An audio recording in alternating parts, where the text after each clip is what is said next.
आज जे सगळे शिरगांवांनी आणि इतर एरियांतल्यान जे भाविक येयले तेंचो डिमांड आसलो की जी एक FIR केलेली आमी तितून अरेस्ट मागताली.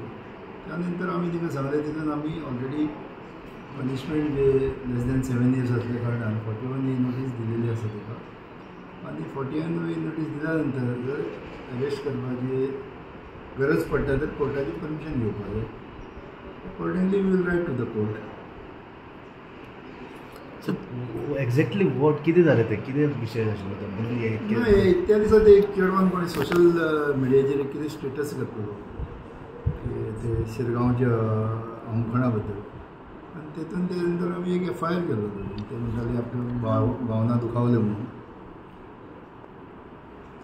सर आतां कितें फुडलें फर्दर इन्वेस्टिगेशन इन्वेस्टिगेशन चालू आसा.